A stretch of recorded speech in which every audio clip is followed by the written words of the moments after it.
Hey everyone. Okay, let me see. Hey Krishna, hi. Can you hear me?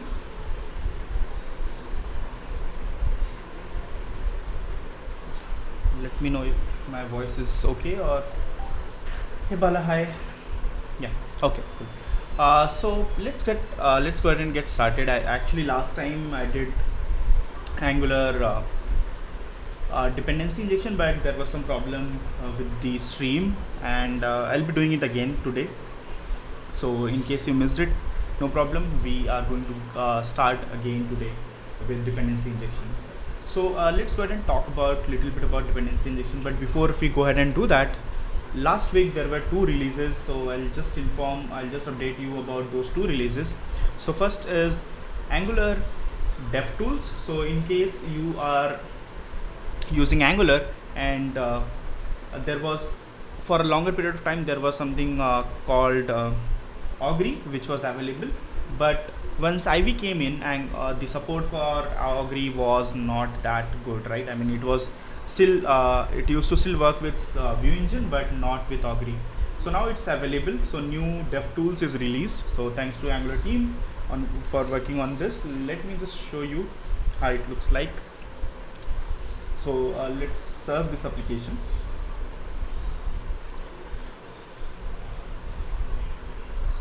And let me just zoom in.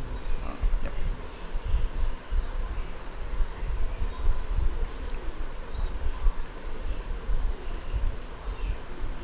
Let's serve and just serve.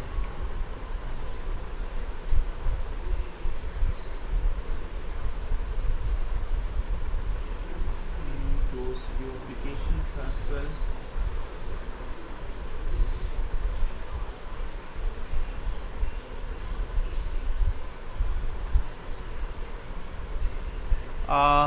Not yet, but yes, in future, yes.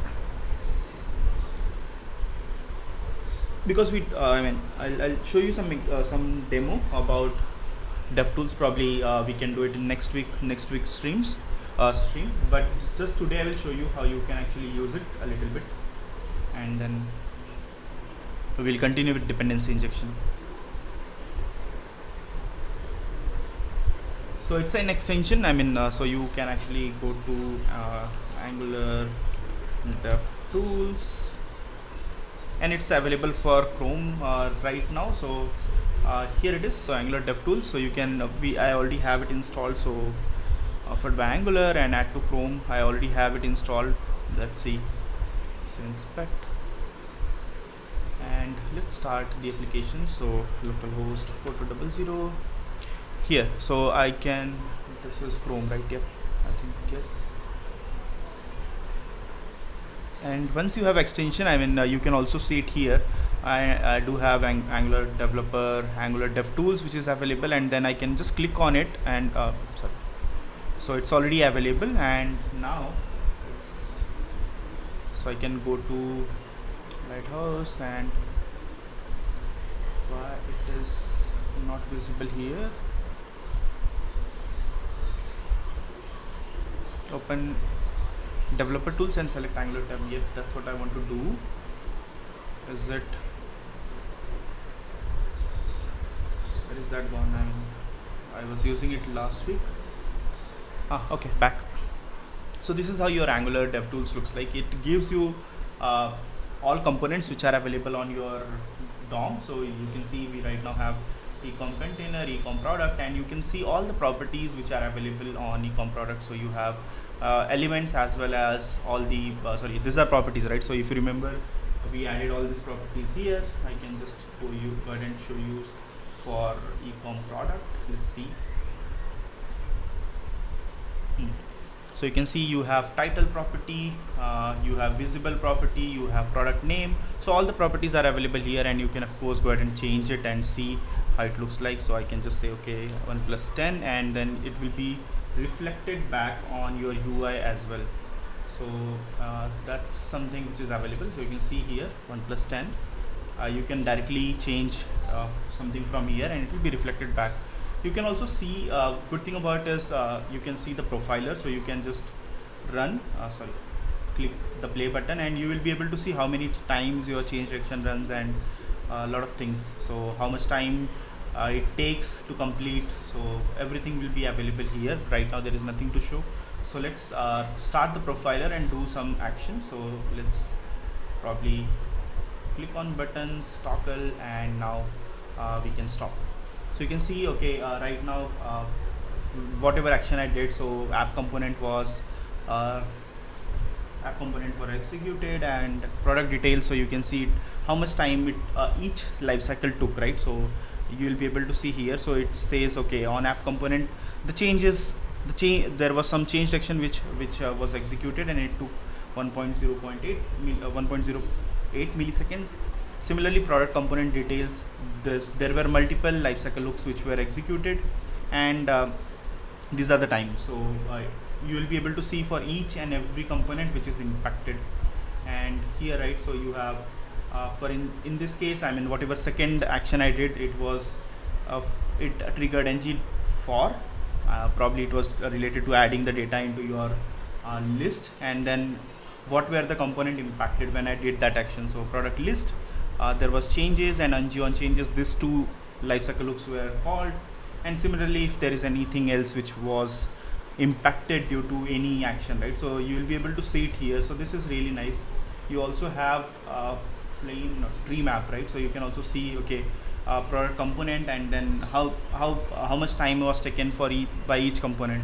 So this is really nice. I mean, this will help developers a lot to figure out what's going wrong, and how many time your change section runs.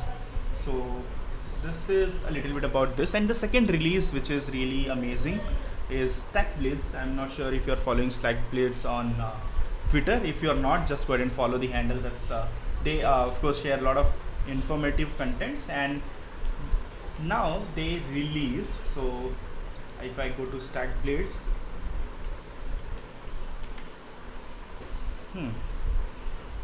they released something called web containers. So now you can actually go ahead and create a Node.js based project, and you can run it in browser.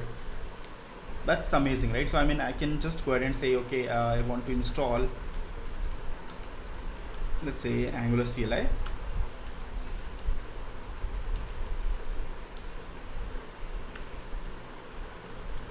And it's pretty fast.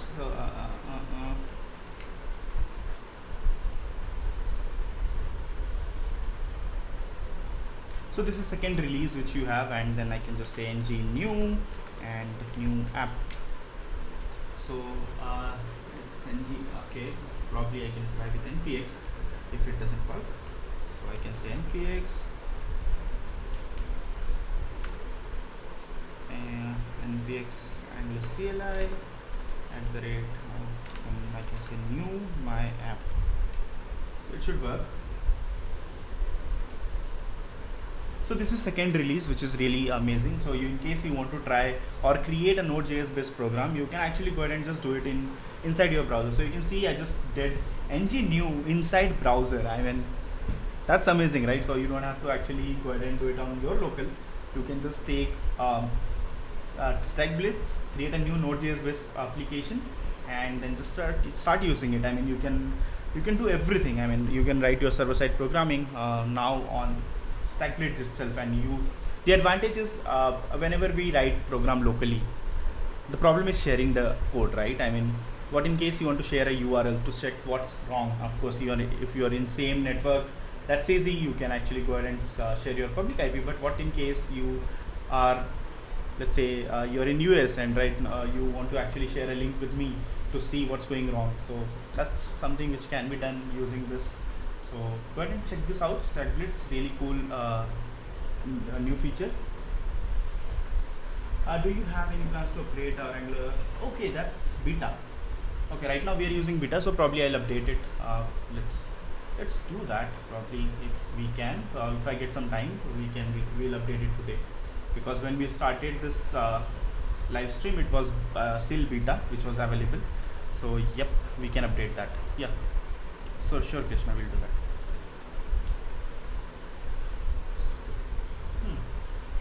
Let's go ahead and get started with dependency injection. That's what we wanted to do today. So let's see.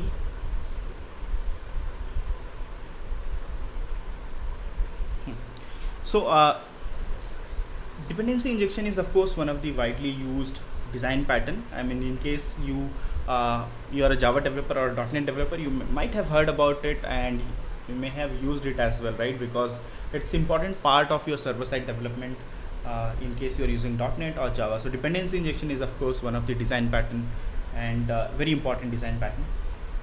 It was available and it's one of the, I think, unique feature which Angular has, because it's not something which is available in other frameworks. So it was available from day one, I mean from Angular JS days. So and dependency injection is something not new for Angular. It was actually available for Angular JS as well, and then of course Angular had to actually go ahead and implement this. And the advantage of dependency injection is in Angular is you don't have to use any other library. So if you come from Java or .NET background, in case if you don't, that's absolutely fine. In other programming languages, in case you have to use implement dependency injection, you have to go ahead and use some libraries. So that's not something which is required, or if not a separate library, you may have to bring in do some configuration. So here in Angular, it's like zero configuration. You can just start using it without doing any configuration. That's the oh my god, let's change it. I mean so OBS has something, but I mean it was not working. Let me just change it back. Not switch.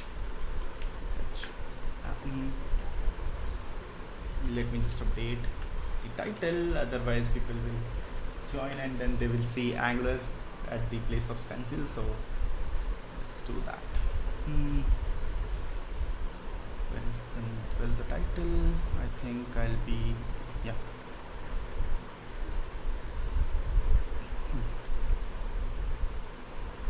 Get started with Angular, and this is programming.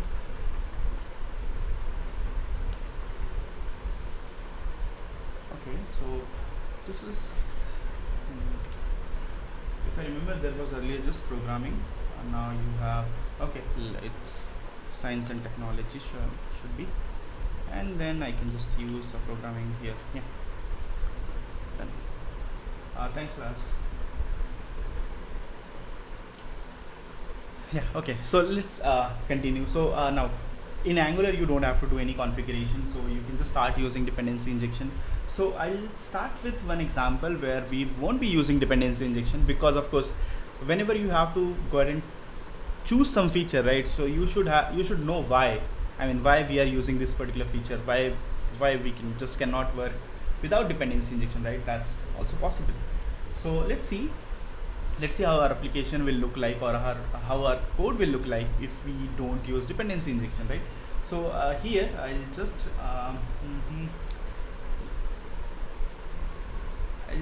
use this one comment. Yeah, so let's use this comment component.ts, and then I'll create a new service, and then we'll see without dependency injection and with dependency injection. So let's see how to create a service first. So I'll just go back to terminal, and then I can just use ngg, the command which we used. And here as I'm going to create service, I can use s, or you can write service, and I'm going to call my service as comment service. So I'll just say comment, because service will be appended in the name itself. So I can go back and see, okay, this is the service which is available.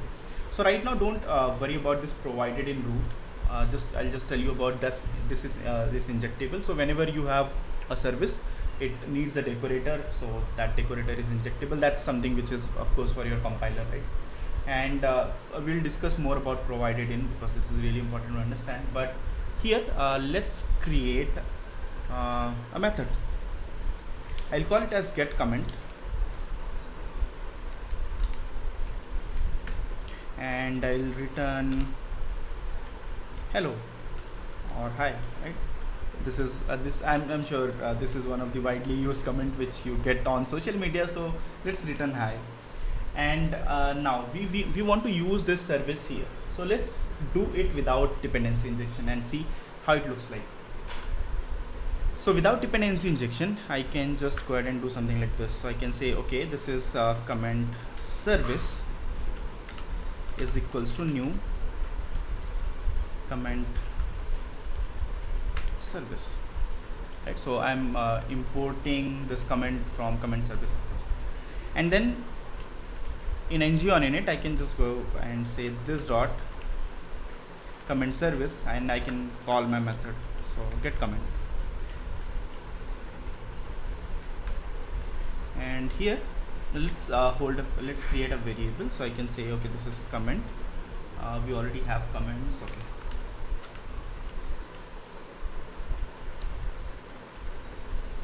And then I can just assign this value. This dot comment is equals to whatever value we get, and then we can just use it in our template. So I think last time I had added something for demo, so let's remove it and let's display the comment here. And our server is already running, so I don't have to run it again. Yeah, it's already running. And let's go back and say localhost 4200, and right now we are not displaying comment component anywhere, so let's do that. So I'll just go back to app component.html and I'll remove this container and just display. I'm really bad at designing so here I'll just use ecom. That's what I was saying in previous stream as well, that I'm really bad at CSS. So yeah, so you have this high available here, right? So which is coming from our component, and let's inspect this so you can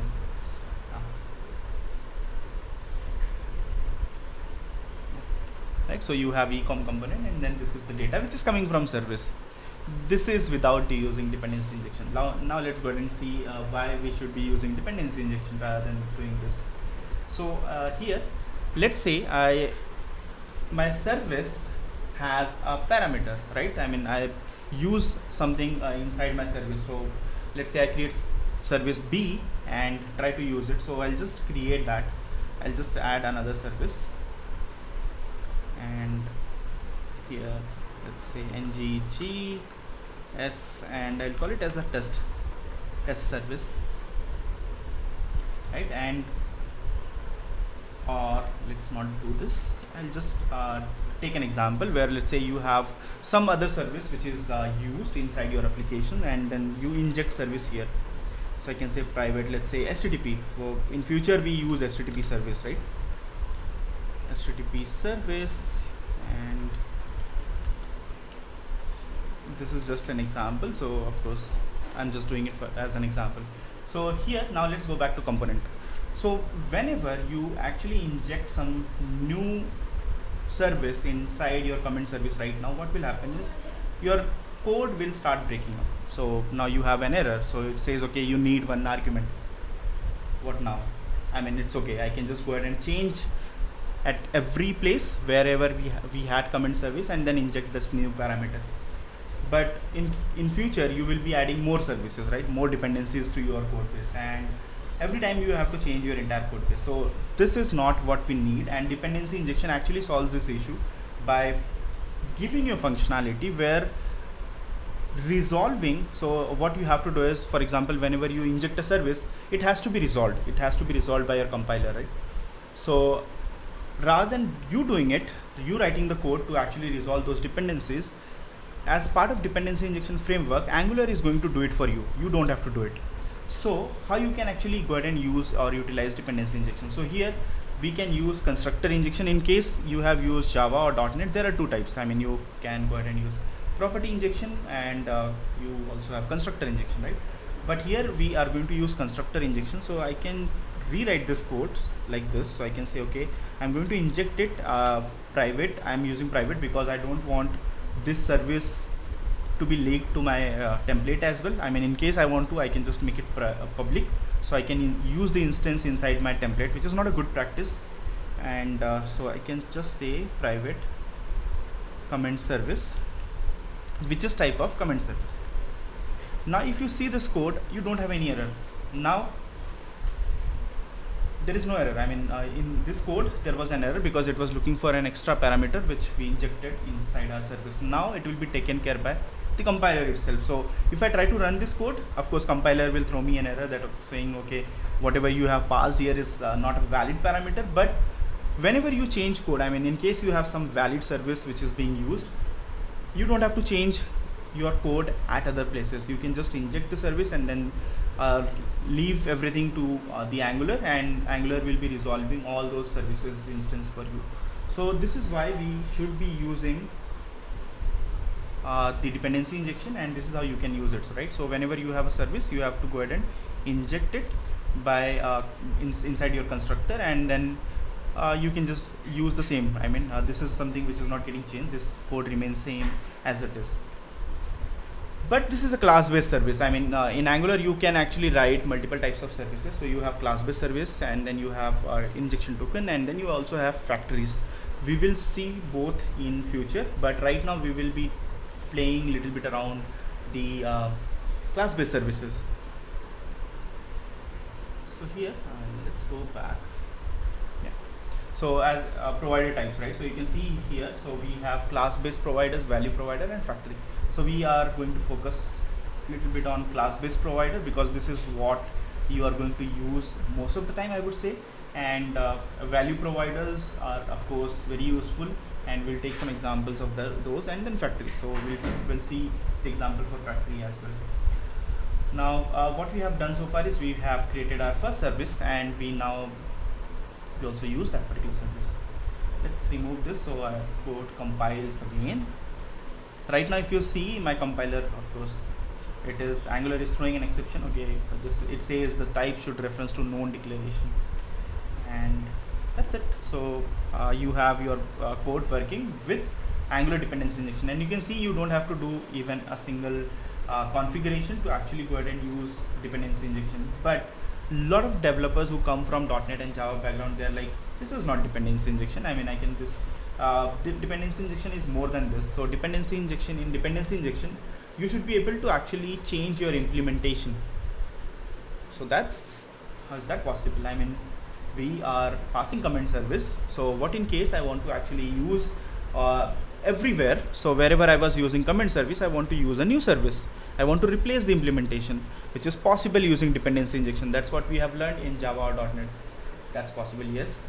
We will be seeing those examples but just to let you know, yes, that's possible, and that's why it is called dependency injection, right? Otherwise, just to use this, I will not call it as a dependency injection.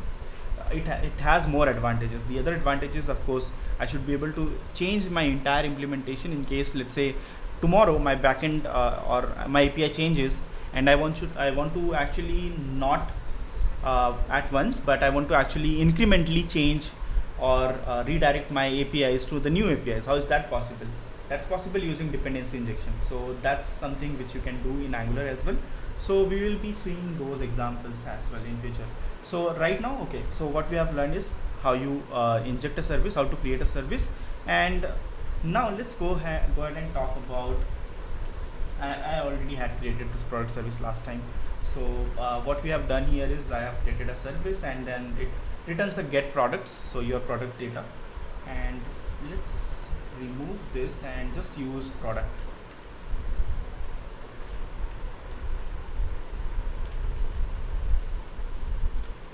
So you will see, okay, this now all this product information. So when we started our stream, this was actually inside the component itself. So now it is coming from a service. So we have a product service which is available here, and it just returns the entire array, right? That's what we are doing here. But that's not we are going to discuss because we already saw that example. We are going to talk about how your services are resolved and what this provided in means. So I'll go a little bit back in Angular days. So when Angular was released, Angular 2, I'm not sure if this was available, but Angular 4, I mean, that's where I started learning about Angular. So Angular 4 and 5, whenever you want to use a service, you had to actually go ahead and register it. That's the same thing which we are doing for our component. So if you remember, whenever we create a new component, that component needs to be registered. So in declarations array, we are actually registering it.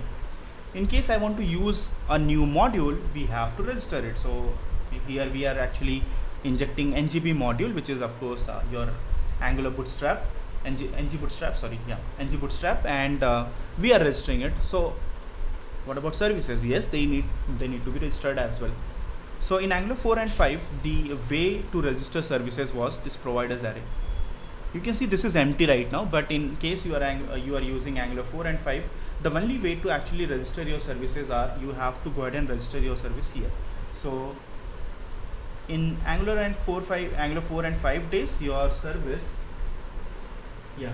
So yeah, coming to that point. So in Angular 4 and 5, your service will look like this. So it will just have an injectable decorative that was even optional.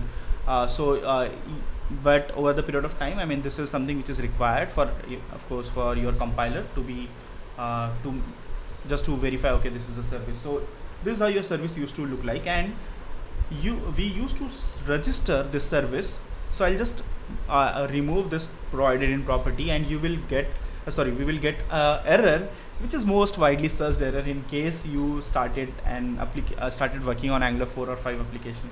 So let me show you that error, and of course, in case you have written Angular code, you know this error. So it says no provider for product service. Believe me, this was one of the most widely searched error on Stack Overflow or everywhere related to Angular. So no provider. Okay, every time you do something, no provider. So yeah. So this is the common problem because your services are not registered. So now let's see how it used to look like. So we used to go do this. So we used to go ahead and register this service here. So I'll register product service here, and let's see what happens. And it works. I mean, this is something expression changed, which we have already seen. But apart from that, your application works now because now Angular can see, okay, this particular service is registered in root module, and now I know about this particular service. But once you remove this from the from here, you will again get this error. But there was an drawback. There was a drawback of doing this.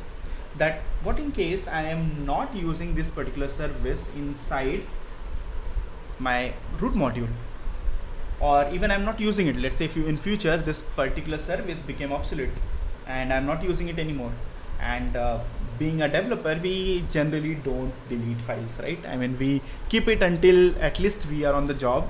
So in case something goes wrong, we can get the file back, though GitHub can do that for you. But yeah, we still, right, we are developers, we are scared sometime to delete code. What in that case? Nothing is getting used. I mean, your service is useless, but you still the code is actually part of your bundle, your final bundle. Whatever production build you create, this particular code will be there always. So to avoid this issue, so in Angular 6 and above, Angular team decided to do this. So rather than registering your service here, what happens is whenever you create a new service, it comes with something known as provided in root, and it does the same thing which was done earlier, but with an extra functionality. Now your services are tree shakeable. What do you mean by tree shakeable? So by tree shakeable, you mean once you create your production build, compiler will verify whether this particular service is used or not. In case it is not used, this code will not be part of your final bundle. So if you are trying to migrate to Angular 4 or 5 or to 6 and above, and you still see the services are registered inside app module, just be safe. I mean, you should know why you are actually removing the services from app module and moving it as provided in root. So you can actually go ahead and do that. So rather than actually registering it here, you will be using it, I mean, provided in root, which does the same thing. It actually registers your service into your module. So now we know about this provided in root, but let's talk a little bit about how it works. I mean, how your services are again resolved. I mean, the other advantage is, of course, in case you are using this service inside a lazy loaded module, this code will be part of your lazy loaded module. It won't be available for your entire application. That's amazing, right? I mean, you don't have to care, or you don't have to think about tree shakeable things while writing your code. I mean, this provided in root is available, and wherever it is used, it will be like created, or the code will be generated as part of that bundle. But this is where I want to actually talk about how your services are registered. So I mean, I said that okay, earlier we used to register it in providers, and now we have to do it here. But again, how they are resolved? This question always comes into your mind, right? I mean, probably if you're writing an Angular code and you just create a service and then you inject it and then you start using it, you don't have to care about how actually Angular is doing it for you. So let's talk a little bit about it. So I'll just go ahead and change. Yeah. So this is a whiteboard which I'm using. Of course, I have a touch screen, so I can just I can use it. And yep. So here, if I think about, let's say, this product service, right? So I'll call it as a service. So let's say this is service. Let's remove. You can actually guess my handwriting. It's really bad. So and I'm using just this. So this is my service one, and we have created this service, right? So now we have to think about how your Angular is going to resolve this particular service. So we have, let's see the tree which we have created so far. So we have touch screens has different issues always. So if I see, this is your root module, right? So this is your root module, and inside this you have right now your product component. So I'll first before your product component you have your app module. So I'll just call it as app module, app component, which is we also call it as our root component, right? So you have root module, then your app component, and then down below this you have your product component. So this is your entire tree. This is how it looks like, and of course they can have their own child. So right now I'm just considering a single level of tree where you have root module, then you have app component, and then you have product component, and then you are using right now this product service. I'll call it as P service, which is let's move a little bit. Yeah. So I'll call it as product service, which is right now used at this level. It is used at product component. But as we have seen this diagram earlier, the services were like registered here. What in case I just go ahead and inject my product service inside app component? I'll be in this case, will I be able to use it? Because I'm just injecting it inside product component right now, and I'm not sure where this particular service is registered.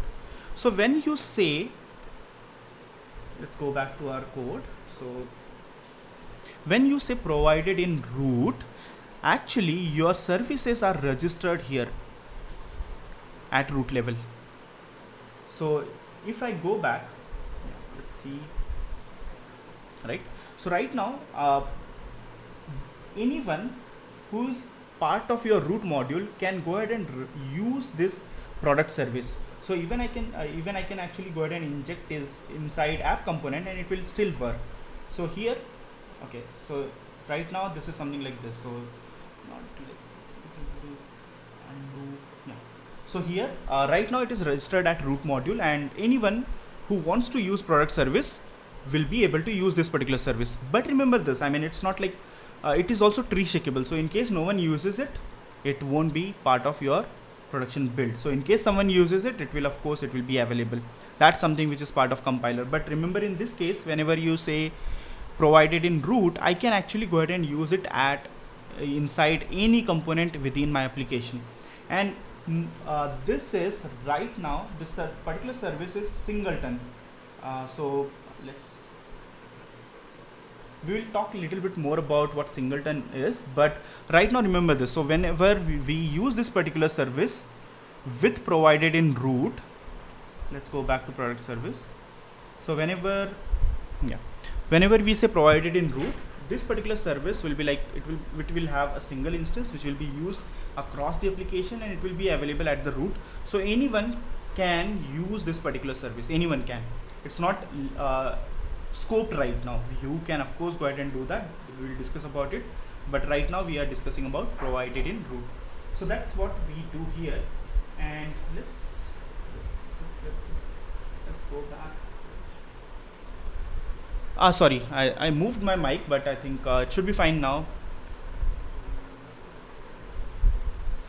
Okay, so now we discuss about this diagram. So now we know, okay, this particular service will be available here and anyone can use this particular service whenever they want to. So this is what provided in root does for you. So earlier it was like we had to actually manually configure it. Now it's not. So you can just do provided in root and then you can use it.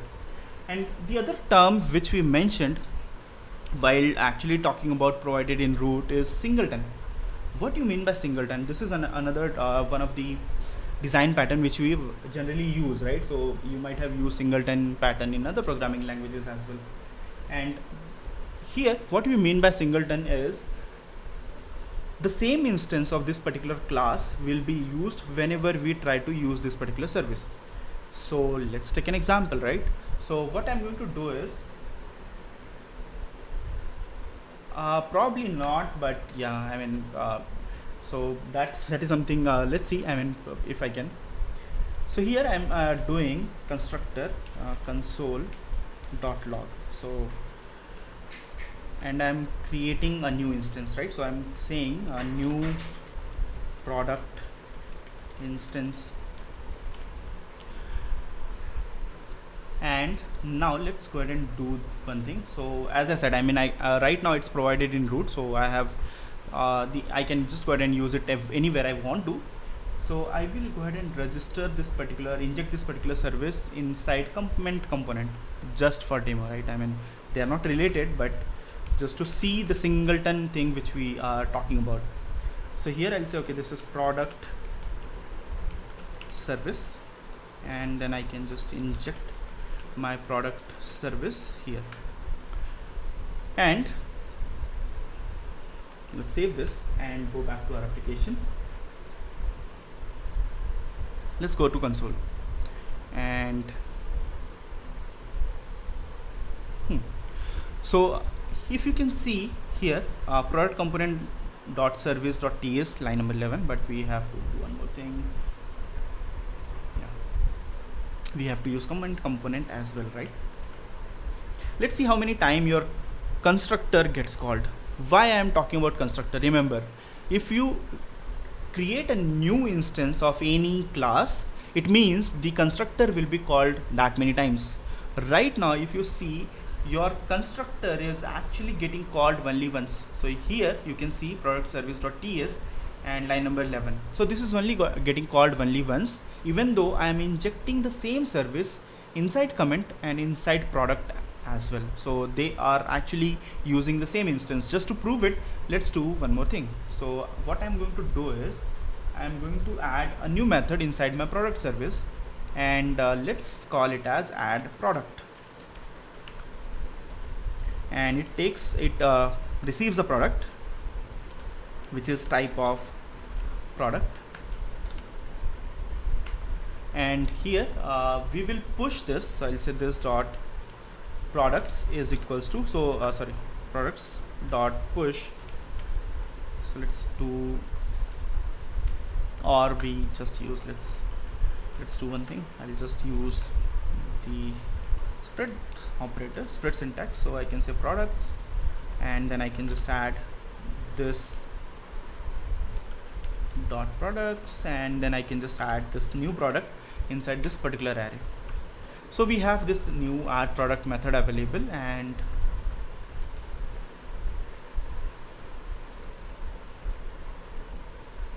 let's add a new product from comment service. I mean which is of course not related, right? So we have product component and then comment component. So here as we already have component, sorry,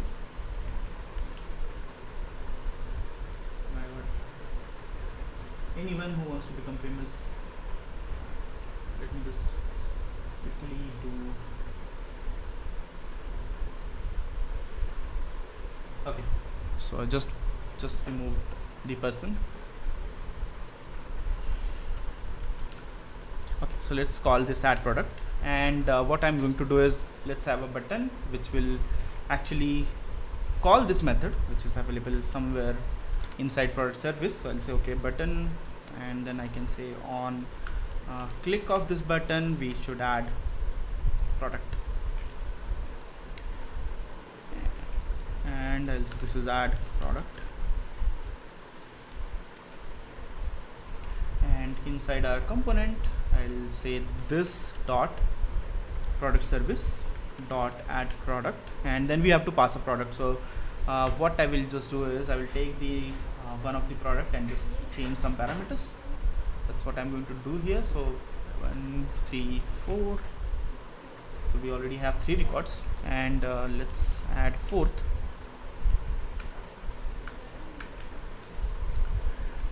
So let's say okay, this is fourth, and I'll say this is name is, let's say, LG, manufacturing date 17, and then price, let's say 25.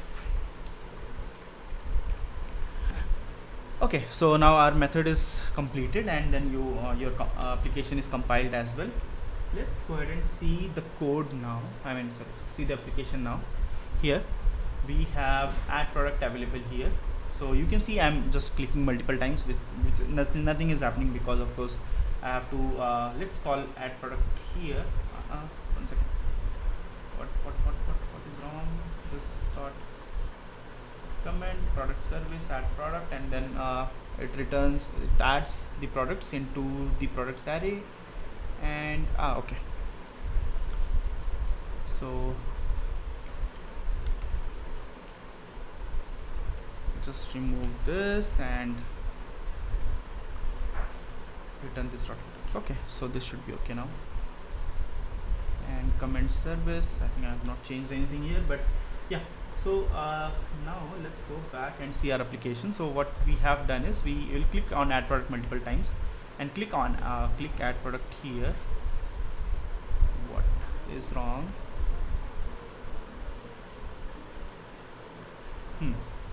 Click add product, and you will be able to see, okay, so you can see the products are actually being added here. So you have 1 2 3, and then of course the number of times you clicked on it, right? So you have those information available here. Why it is not getting called here? Because of course your on push change direction strategy. So you have we have enabled it for the product component. Let's remove it, and then it should work. So I'll just do that, product list component and change detection strategy. Let's remove it and see. So the thing is, whenever I click on this add product and then this add product, there will be 2 products which should be added. So let's see that. And looks like I have multiple browsers which are running. Yeah, that's great. So but let me see which browser I'm using right now. Okay, I'll just close Chrome.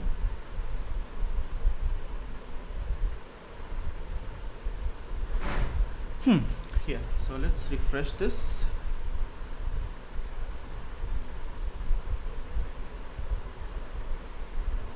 And remove visible. Okay, so now here let's go back and add a breakpoint at our product service.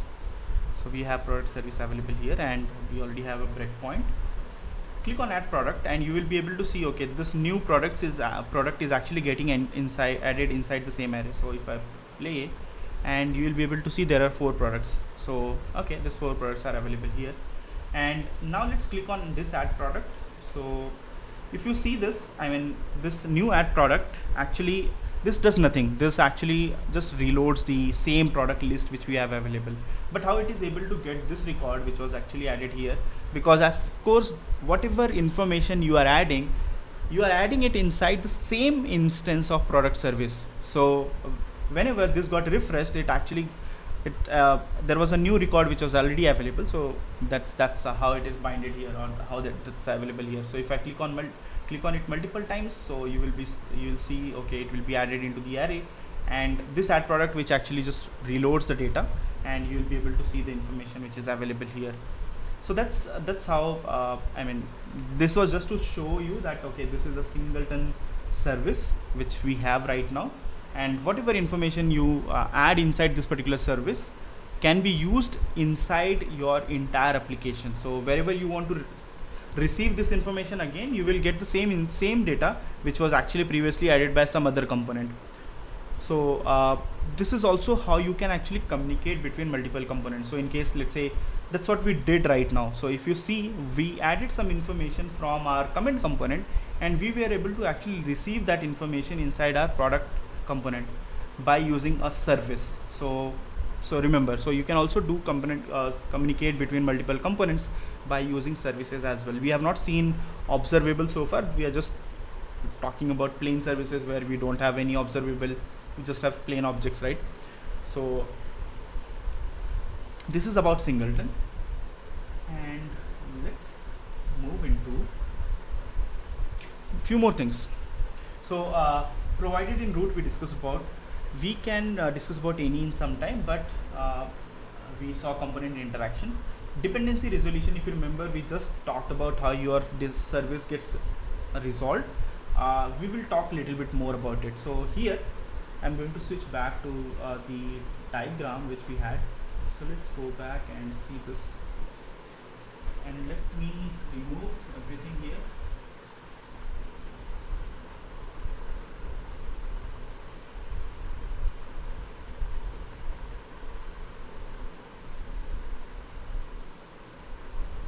So previously the diagram which we saw, right? So we spoke about how your product service is actually getting resolved. But what in case I am just using a service anywhere, like I create a new service, and then let's say I have a product list component right now which is available, and I use my service inside product list. So we'll talk about the entire dependency injection. We'll talk about the entire tree, which is what we call it as dependency resolution, and see how it gets resolved, right? So here I'll just draw the same thing. So here I'll say, yeah.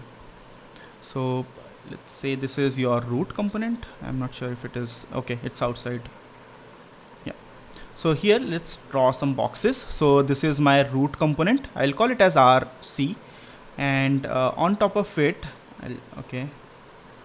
I have my root module. I'll call it as RM, and then you have, let's say, multiple child components for your root component. So let's say this is your product component. Product component.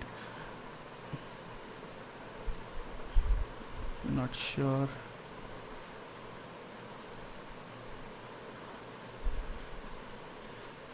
Sorry, I moved it. So yeah, product component, and then you have your comment component, right? So these are your two child components, and let's say you have your particular service available here.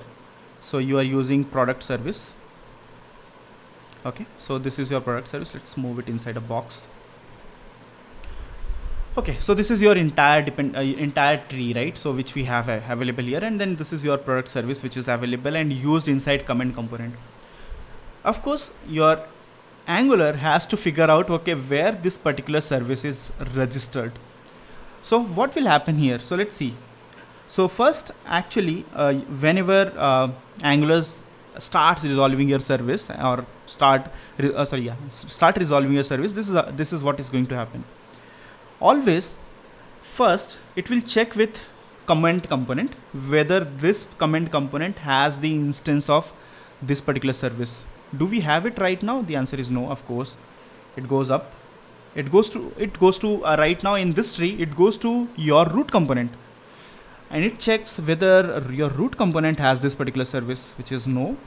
It goes to your root module, and it says, okay, I have this particular service. So your service is actually resolved here, and everyone is happy. There is no error.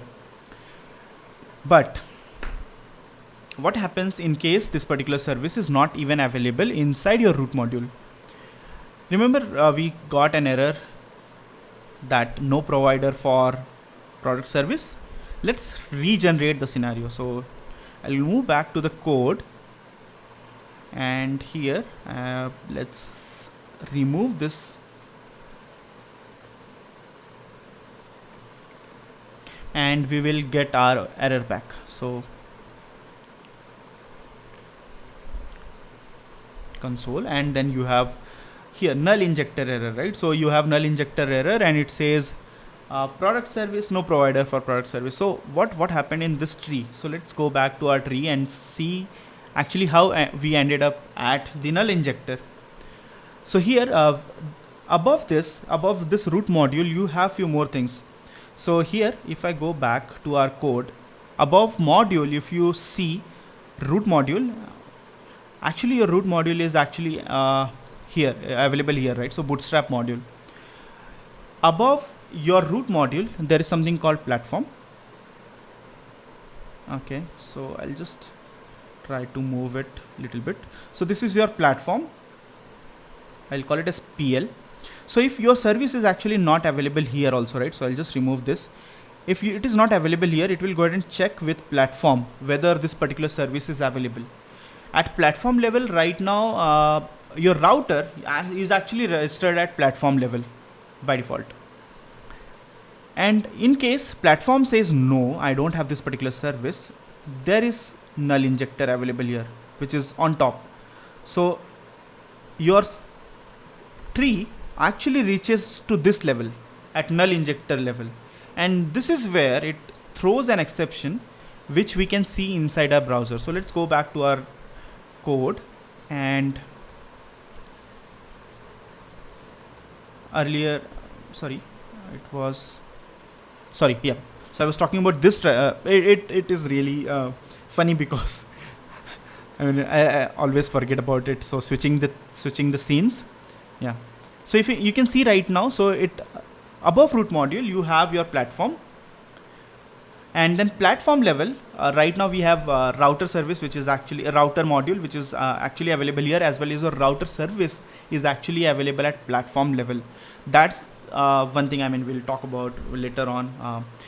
And in case your service is even not registered at platform level, what will happen? It goes to your null injector, which is at the top, and once the tree reaches here, it will throw that nice error saying no provider for this particular service. So this is how your entire tree, I mean, this is how your service will be resolved. So every time you have to actually see, I mean, your compiler has to see where this particular service is registered. This is the tree which it needs to travel, and until it reaches to null provider, right? So if it reaches to null injector, and it will throw an error saying, of course, I don't see this particular service registered anywhere, so let me throw this exception called no provider. So I hope this is clear now. I mean, I missed showing you the diagram, but yeah.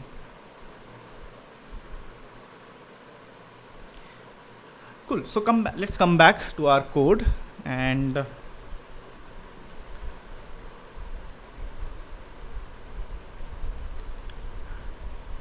put it back, so we don't see this error anymore.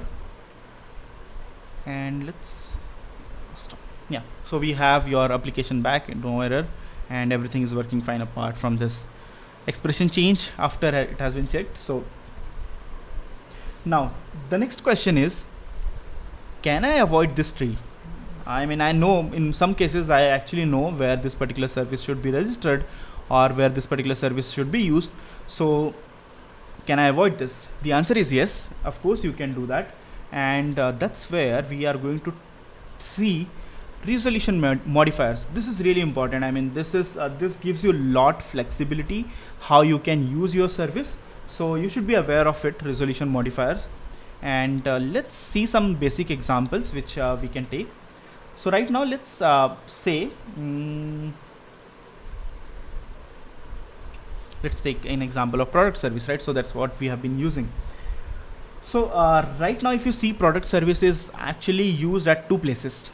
It is used inside comment, just for example, to show you that okay, this particular service is a singleton service. And second example where we are just using it inside product component. So what in case I want that this particular service should provide a unique instance so to this product component, and others can just go ahead and use the same singleton instance which is available. Is that possible? The answer is yes. Let's try to do it, and let's see what happens in that case, right? So first decorators, it's there are several decorators actually which is used as part of resolution modifiers. So we are going to see the first decorator, and let's see that. First thing I'll just do one. I mean, first let's try to give separate instance. So we will have two instances right now. What we need is we need a separate instance for product, and we need a separate instance for everyone else. So that's the singleton instance which we have. So to do that, you can just use providers property, which is available on your component as well. So I can say providers, and then I can say I'll just provide the product service. So what will happen in this case is, now product component will have its own instance of product service. Let's see that, right? So never believe until unless you see something. So let's go back to ecom application, and let's see this. And let me just zoom in a little bit. So you can see now there are two instances of product service which is getting created. So you can see a new product instance, which is of course for product, and a new product instance which is again for comment. So you have two instances which are available, and anyone else who uses the product service again, let's say if you already have few more components, right? So let's say order needs the product service as well. So they will be using the unique instance which is available, the singleton instance which is available. But now product component is going to have its own instance of product service. It will not share it with anyone else. So I think we can see the same example. So if I click on add product and click on this add product, you are not going to receive the previously added products which were there. So I think this will add just a new product every time we click on it. I think this is okay. Let me, yeah, I'll just enable the change detection because we had disabled it previously. So anything which is like added by this add product, which is the global instance, will not impact the local instance of your product component. But there is a catch. Let's go ahead and see that.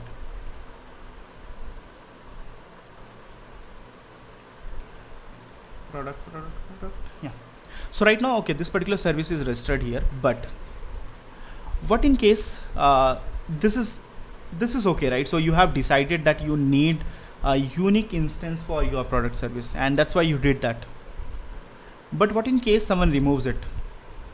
Your entire application will actually start giving you strange results. I did that in one of my application, just to give you an idea. So what we did is we were migrating from Angular 5 to Angular 7. So not Angular 6, because there was Angular 7 was already there. No, it was Angular 8. Yeah. So Angular 8 was already there, and we had Angular 5, and we wanted to migrate to Angular 8. So what I did is I started migrating everything, and at one of the places we had this code. So the code was actually written. So there was a service which used to add the form components. I mean, so we used to have a form. The application was to give you so it was actually a framework where you can actually give some JSON data, and based on that JSON data your form will be created. So you will have your form and then all the controls by using the JSON data which you receive, and then you can have multiple components, right? Multiple routes which can have the same same form with different components. That was what we used to do. So the idea was to actually have a separate instance of the service which used to create the form components, and I removed it. I said, okay, why we need this? Because I want my services to be tree shakeable, and then I ended up removing it, and I started testing my application. At one point of time, I saw my application was really slow. I was like, okay, what happened here? I just have like 10 different form controls, and then it is started giving me issues. It is really slow, and I just opened the debugger and saw how many controls we have. So it was more than 300, because there were multiple components which were using the same service, and they were pushing the data. So they were pushing the data into that particular service, and that's how I ended up at 300 controls at a single form. So don't do that. So in case but of course I could have actually avoid this error by using the resolution modifier. So let's see how we can actually achieve this by using resolution modifier. So once you do this, once you say okay, providers is product service, you can use, so here whenever you inject this particular service, let's see constructor, right? So you can go ahead and use the self decorator here.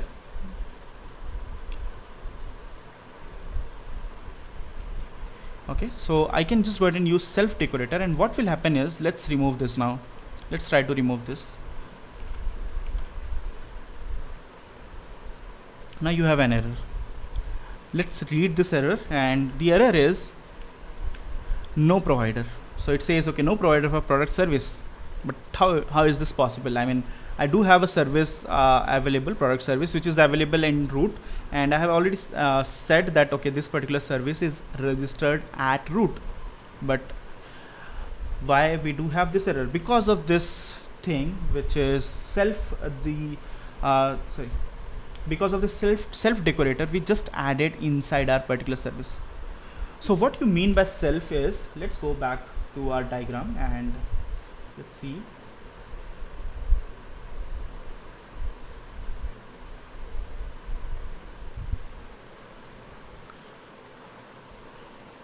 So here, if I say self decorator, or decorate my service with self decorator. So what you mean here is, let's say right now we have done it for product component right here, and then you have product component which is still available, right? So it's still available and can be used anywhere. But what's unique about this self decorator? Whenever you say self decorator, actually your compiler is only going to check if your service is provided at this level or not. So it will only check here. It is not. Oh wow, this is so strict injection parameters to true in your TS config, and missing providers will show up inline in VS Code. I'm not. Yeah, I mean, so there is a Lars shared something. So if I can show this, let me. That's where I miss StreamYard. So yeah, I'll just add it, but yeah, let me show you this. So here, as we said, this self decorator marked, I mean our service is marked with self decorator. The compiler is now going to check the service here inside this box. It will skip the entire injector tree. It will not check it anywhere, but only with this particular component. So remember this. So whenever you are using providers, it is I will always suggest to go ahead and add this self decorator to your service. Of course, there are multiple things which you are achieving. If in case someone removes it, there will be an exception, and most of the developers are actually scared of error. So whenever they see error, just kidding here. So whenever they say error, probably they are going to put it back, right?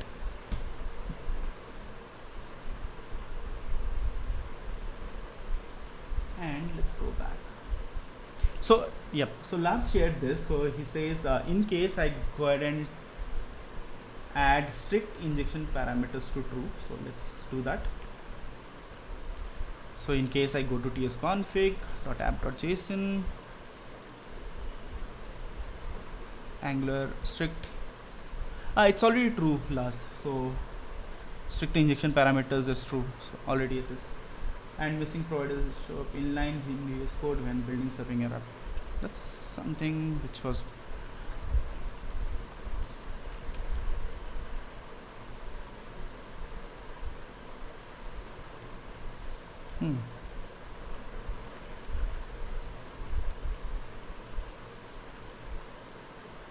okay, so let's put it back. So this was the first decorator which we have, self decorator, and now let's move on. Let's see some other decorators which we have. So yes, that might be true. So probably if I do a build ng build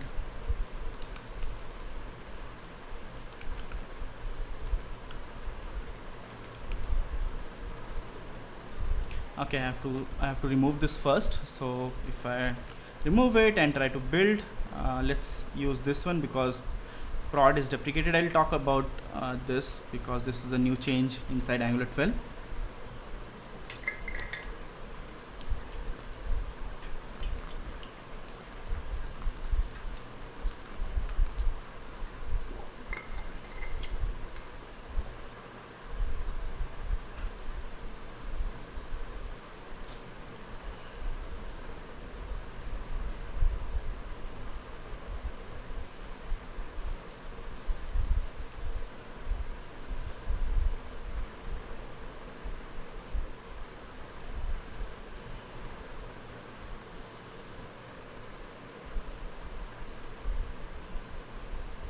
Let's see if this flag, okay, somehow it is not giving me any error, but even though I'm giving self decorator, I mean it should throw an exception as last that, but yeah, so default configuration is prod. Okay, let's see. I mean probably we'll talk about it later. Let's see later on. Yeah, now we spoke about self. Now let's talk about the second decorator which we have, and that's we are going to talk about skip self. So self and skip self. And to actually talk about skip self, I'll again go back to the diagram which we used earlier. So yeah, so here if you see yeah, so if you see here, I mean we in self what we did is we said okay, yeah, in self product component, the injector tree is only going to check with product component whether we have this particular service or not, and then it will just skip, I mean it will just throw an exception in case it is not. But skip self, it's something different. So in skip self, what it is, why we will be using skip self is, so let's say let's talk about comment component, right? So we saw the code for comment component. In that case, is it that product service, is it registered with comment component? The answer is no. So what is going to happen is, of course, it is going to travel the entire tree, right? So it will go to root component, it will go to root module, and that's where it is going to find the service. But as our compiler is there, so compiler has to travel to check with comment component as well. By using skip self, what we can do is, what we can say, okay, look, I don't have this particular service available here, so skip me from the tree. So don't check with me, I mean I don't have this particular service anyways, so you are going to just waste your time. You can just move up and see with my root component or root module whether this particular service is available or not. And that's exactly what skip self does. So here, let's go back to our code.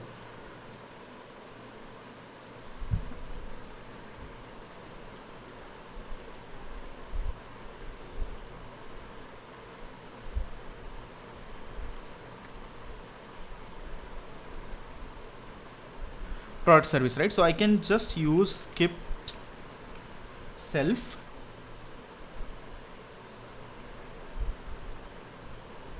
yeah, skip self, and then yeah, that's it. So now you marked it at skip self. So what I'm saying is, okay, remove me from the tree, just look whoever my parent is and start from there whether they have the service or not, because I'm not responsible for actually managing the instance of this particular service.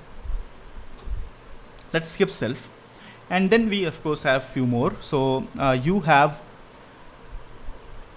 I mean I always get confused with self, but let's see if I can actually give you a better example. So yeah, so here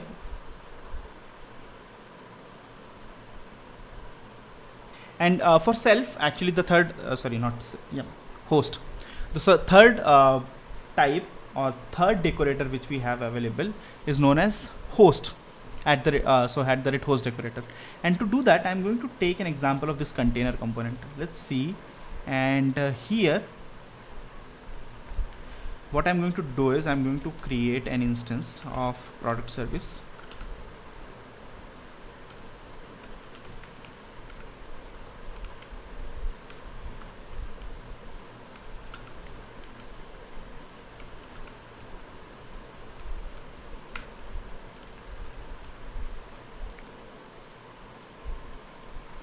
and let's use host.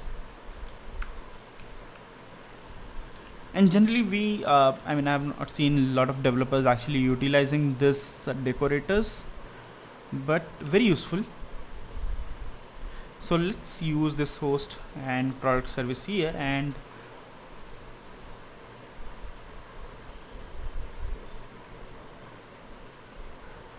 when considering, so last says when considering host, self and skip self, we should keep directives in mind. I think that's why they were mostly created. That's good. I mean, I was not aware of it, so I have used it mostly inside my component in case I want to.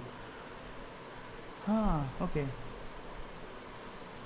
So let's enable the container. I'll just remove this.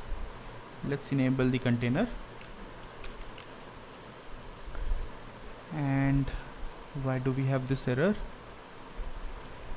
Okay, it's compiled, but let's see our application now, and there is error. Okay, so what I have done is, now I am saying this inside this particular service, container component, I have this host decorator.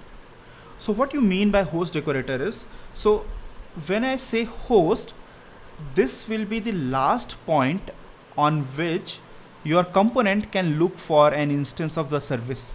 So once actually someone comes to, let's say right now I have two different components which are available here, right? So inside container, so you have product and order.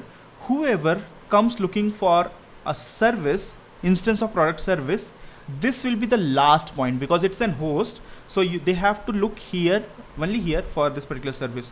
Right now we are getting in no provider for product service, because of course at this level this particular service should be available. So here I have to go ahead and say providers.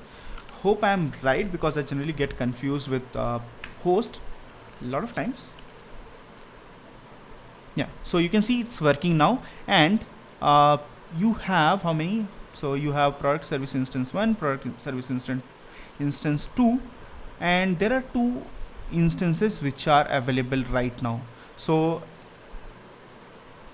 here, if I remove, let's try this out. So if I remove providers here and then remove self here, we should end up at how many? 1 instance, because of course right now if you see we don't have, so if you don't have ecom component being rendered, so it will not create any instance, remember that. But if I see this, my container is actually creating 1 instance, and if I remove roll back this code which we used here, control Z, self and providers. So right now if you see, there will be 2 instances which will be created, one by product component itself and one by the host. Host is your container component, so they will be creating their own instance, and everyone within host will actually use that particular instance which is available for product, and outside the host everyone will be able to use any other instance which is available. So this is like your endpoint, and your service has to be registered here, and being a container, it can of course host multiple components. So this is host, and I have never used host that much, but I generally use self and skip self. But yeah, in case you have some scenarios where you want to restrict by its host, you can go ahead and do that. And 4th one is optional. So let's see that optional thing. So I'll go back and let's create a new service. So here I am going to create a new service, and I will call it as a logger, let's say. So I'll say ngg service, and I'll call it as logger, and I'm going to call it as flat equals to false. I need a new folder where it should be created. So I'll have a logger folder, and then my service will be created inside this logger service. So in optional, it means of course the term itself says what we want to achieve, right? So we want to make sure that okay, we are injecting a service, but it's optional. So even in case I don't pass any or I don't register this particular service, it should not throw an exception. But right now that injector tree which we spoke about, right? So you can see if a service is not registered, it reaches to null injector, and then of course you get that error that no provider. But using optional, you can avoid that. So once you say a service is optional, so in case it is not provided, Angular will not throw an exception. So let's take an example. So here I am going to say constructor, and then let's add a method. I'll say this is log. And as we are talking about loggers, we have a nice library for logging which is known as Lumberjack. Let's talk a little bit. So I'll just show you about Lumberjack. So this is a new logging library which we have been working on, and in case you need to create or manage log for your application, you can go ahead and use it. We provide right now we have console logger and HTTP logger, but you can actually create your own as well. So you can connect it to any third-party provider in case you want to do that. That's possible using this logger. You can write your own implementation. Right now we do have extension for Firebase and as well as Azure. So Azure App Insights. So in case you are already using it, you can actually just pass your errors to those providers. So yep, just go ahead and give it a star, and do try this out, Lumberjack. Yeah, let's go back.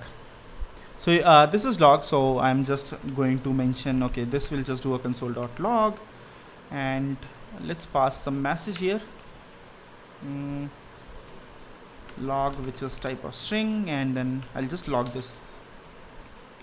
Right, so we have this logger service, and then we are using the log method.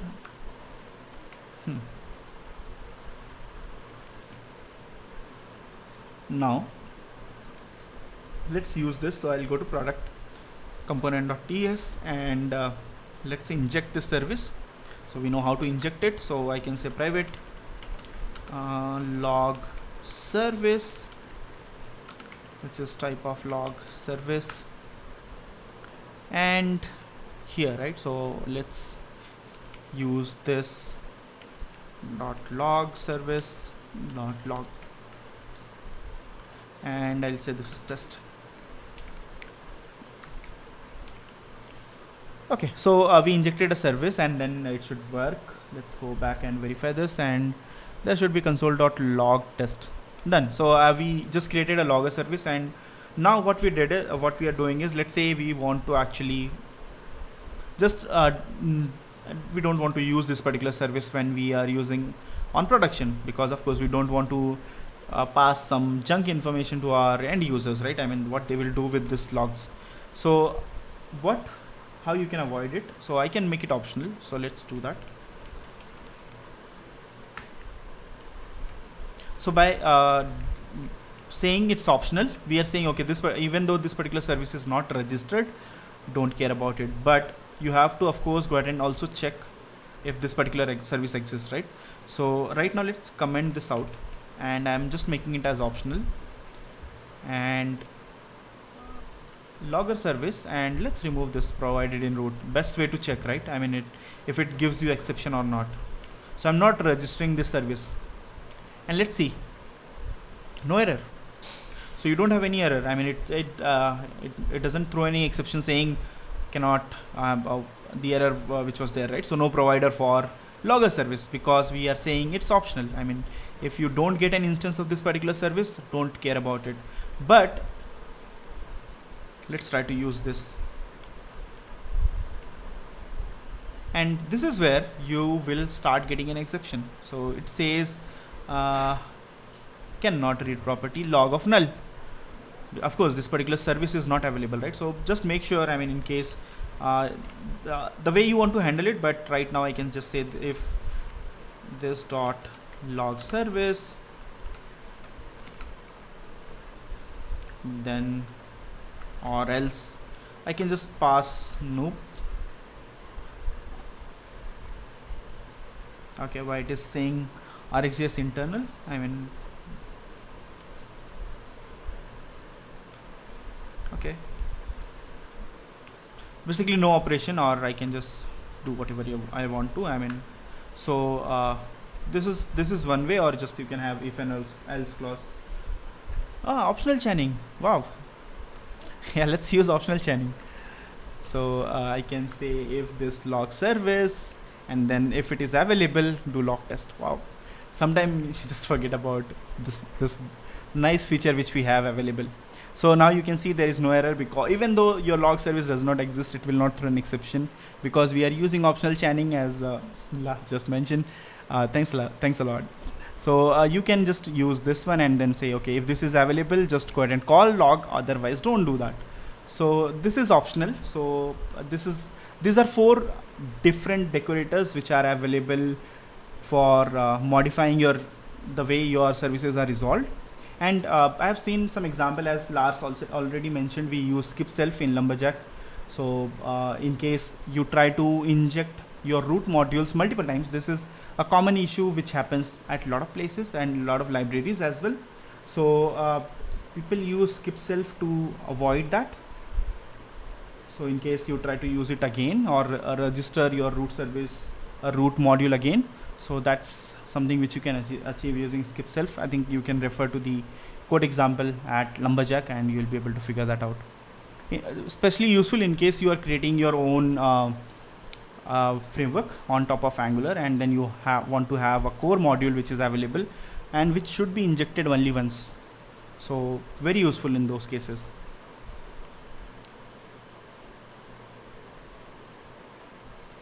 Okay, so this is your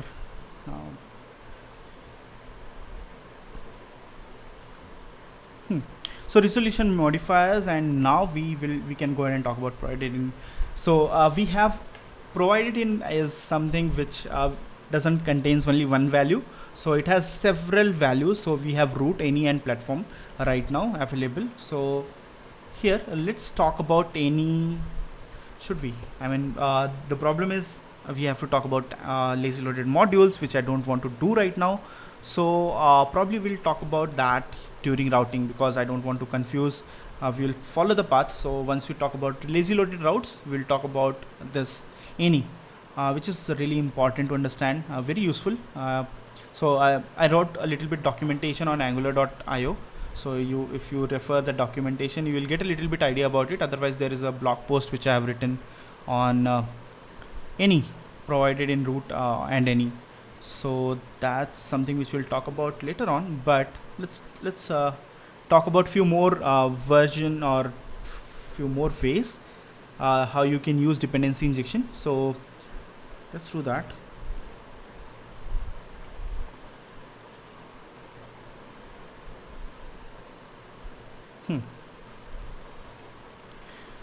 So the next thing which we are going to talk about is we said, right, I mean, we can actually, in dependency injection allows you to replace the implementation with a new service without changing much of your code. I mean, without changing any of your code, basically. So let's see how is that possible. But before we go ahead and do that, we will talk about one syntax which is very useful. So let's talk about that syntax first. So generally we write providers. I mean, wherever we mention providers, we generally use this syntax where we say providers and our service name. But actually this is a short form of registering a service. So the whole syntax looks something like this. So provide product service and use class product service. So this is the expanded syntax which I can say, but we generally just mention product service, which is short form for the same.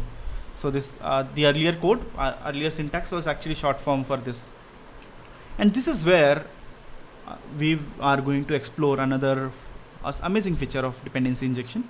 So let's talk a little bit about how you can actually replace the implementation with a new service, right? So here we have product service, and then we are saying, okay, go ahead and use class product service.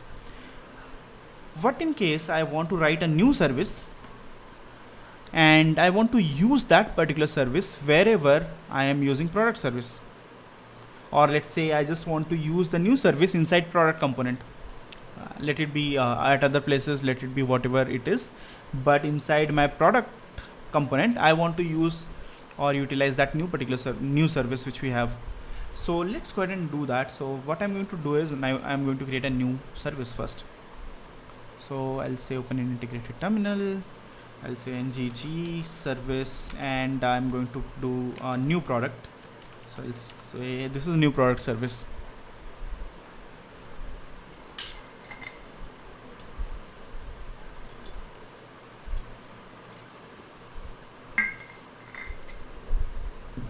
Okay, so we have our new product service available here, and let's change the implementation. So I'll have the same thing, but let's change the data and inject. Okay, so we have the same, almost same service, I mean same service, but what I'm going to do is I'm going to change the data here. So I'll just say, okay, this is iPhone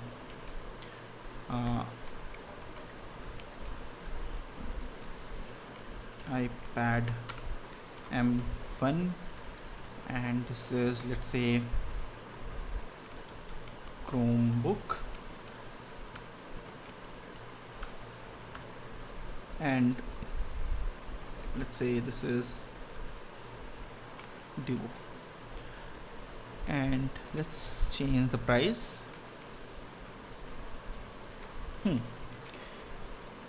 Okay, so right now this, let's suppose that this is a new service which we want to use wherever, not wherever, but let's say right now inside my product component, not at other places, but just at this product component, and other code in my application still uses this product service. So how you can do that? So here we can just use the same syntax. So now I can say provide product service. So I'm saying go ahead and provide the product service. That's absolutely fine. But rather than using this class, what you should do is just go ahead and use the new product service which we have. So the service remains same. I don't have to change this injection or this injection parameters. So I can just keep it as it is, product service, but I can say rather than using this class, just go ahead and use the new product service which we have available. Let's go ahead and see the application right now. So what happened here? So you have this product service that get products is not a function, is it? Okay, so looks like I missed get products. So let's add this.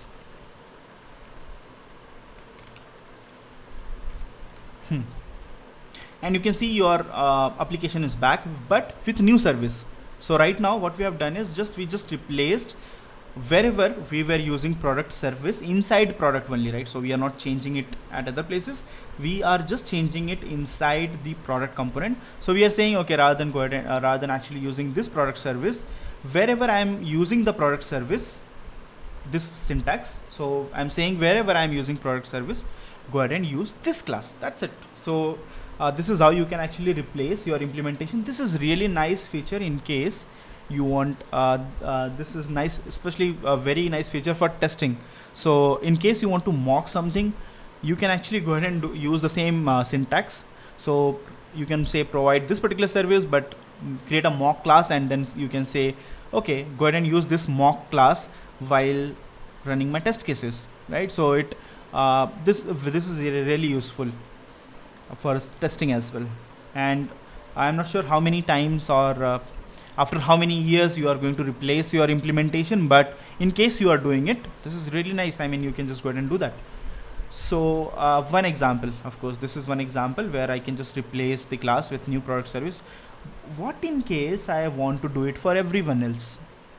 Okay, let's see how we can do that. So here these properties are also actually available at service level. So what I can do is I can also do it here. So I can say rather than actually using this class, so let's say I want to do it everywhere without changing the syntax. So here what we have to do is we have changed the syntax. But what in case I don't want to 1.5 hours? So I'll wrap it in little few minutes. So here let's move back to the previous syntax.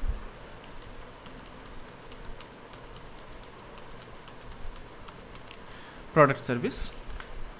And now we will of course get the older implementation, right?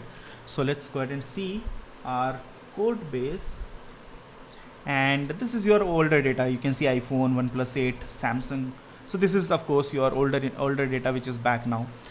Now let's see how I can change the implementation of this particular service with new product service without changing even a single line of code, without even changing the syntax, because I want to do it for everyone. So I can use the same syntax. I can say new product service, and let's see what happens.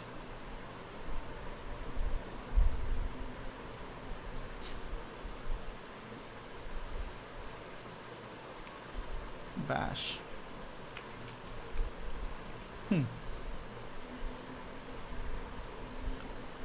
Okay, why do we have this new product service and then new product service? Okay, let's do this and this. I'll just keep it as products is equals to product.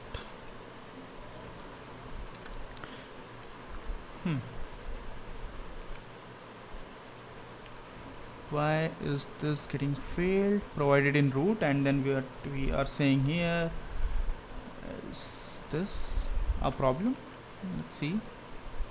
Nope, I did something wrong, looks like. So I'm saying provided in root, use class new product service, and I'm removing this implementation. I just want to refer get products from here. What's wrong? Okay, this is wrong. So now I'm saying product service should use this new class, right? So I should be able to use it without this providers. And let's remove self decorator. I'm sure this is the problem here, and let's save this and HTML. So I'll just comment this out because we already have a container which is getting used. So I'll just use comment component and product component, and let's see what happens. Product component. So you have still an error. Oh my god, why?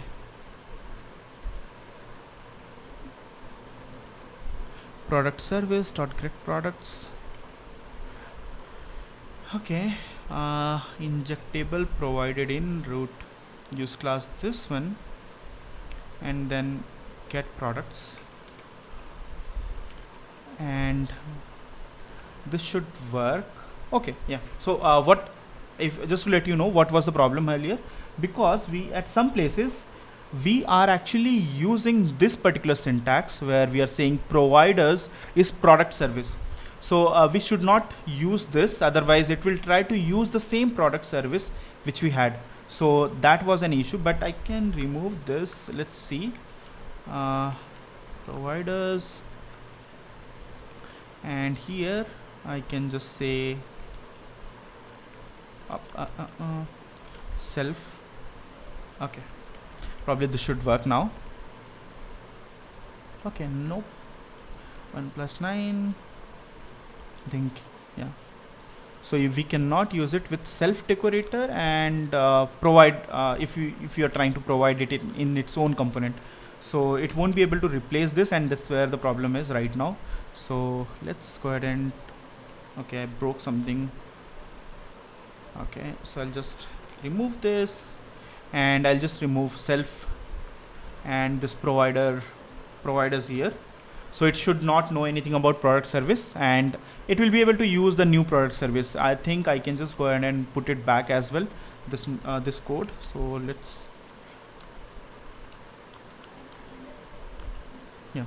So even if I put this code back, which is giving you older data, so you can see it is using the new data which is coming from new service.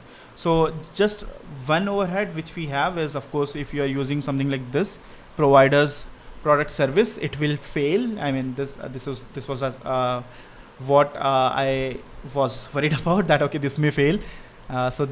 Just make sure, I mean, this is something which, in case you want to replace it here as well, then you have to use the another syntax which we had, right? So use new class, I mean, use class is equals to new product service. That's what we have to do here.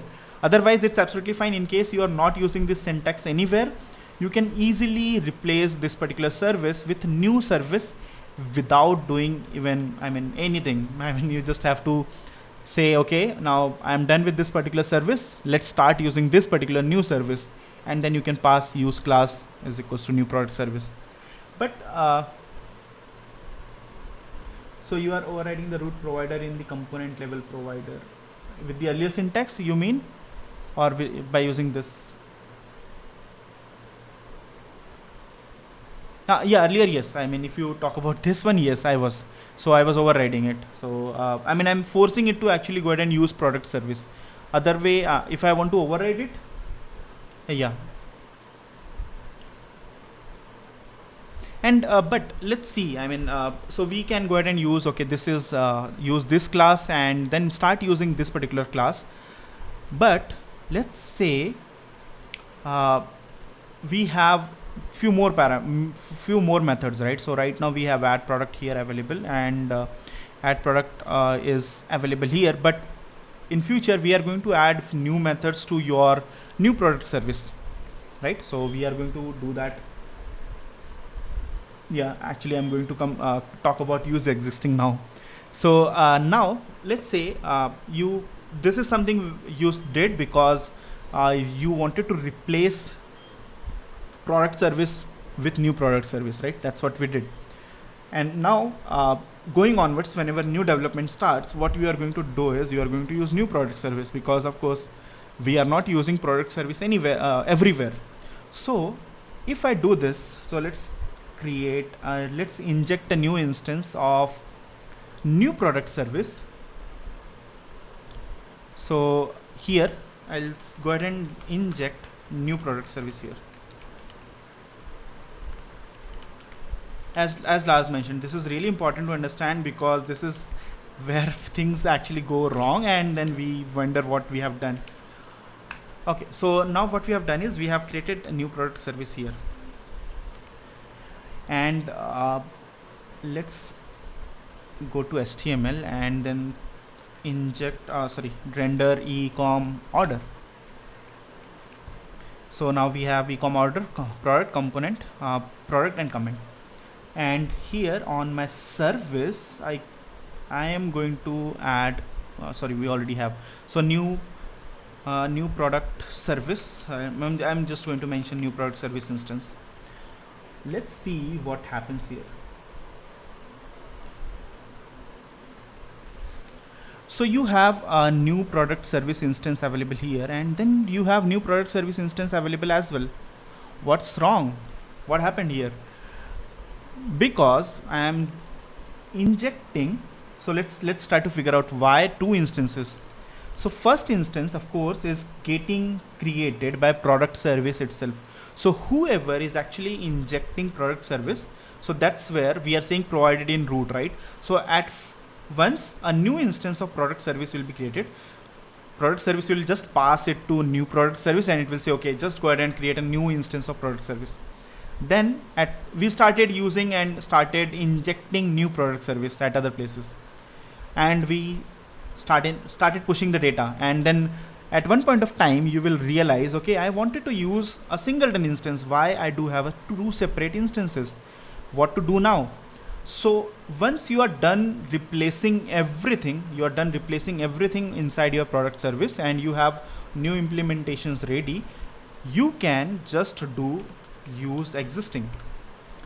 Now what will happen is, whenever it comes to your product service, you will see now there is only one instance, because now what is going to happen is, in case product service tries to create an instance, it will say, the compiler will tell, okay, I have to go ahead and use the existing instance. I mean, in case it is available, I have to just go ahead and use the existing instance, so I don't have to duplicate and create a new instance.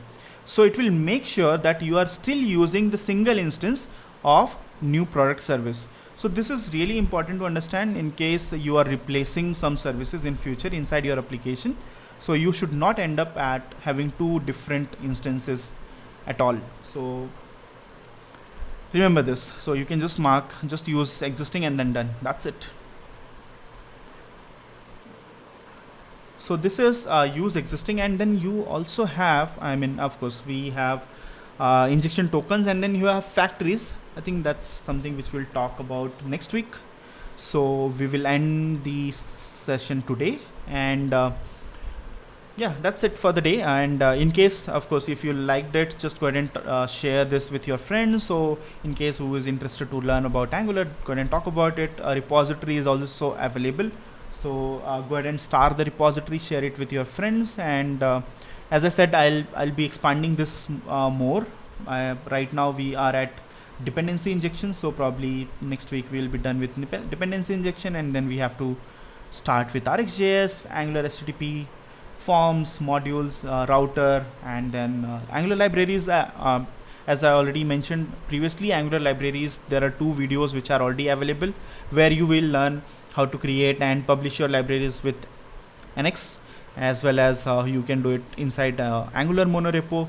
And Angular CLI, we are going to talk about different commands which we have, and TSLint to ESLint migrations, and many more, and PWA. And as I said, I'm going to cover few state management libraries as well. Yes, that's going to happen. So we'll cover NGRX, RX Angular, and we are going to talk about NGXS as well. So these 3 libraries which are widely used, so we'll be covering those as well in future. So yep, so that's it for the day. Bala, Santosh Manvi, lifecycle hooks are already done. You can find those 2 videos on YouTube. So let's go back to YouTube, and you will be able to find the previous videos as part of playlist. So there is a playlist called Angular Getting Started. So you have this 3 videos: Angular Getting Started day 1, day 2, day 3. This is related to your basic setup, installations, and then TypeScript. This is Angular Getting Started, where we talk about component. This is template. So we talk about, I think lifecycle hooks are covered in both of them. So refer these 2 videos. You will get the idea about lifecycle hooks and everything related to templates and components. It's already there. And this video will be also available here on the same playlist. So in case you have any of your friend, you can just share this playlist. They can watch from the start. And this is the repository. So just in case.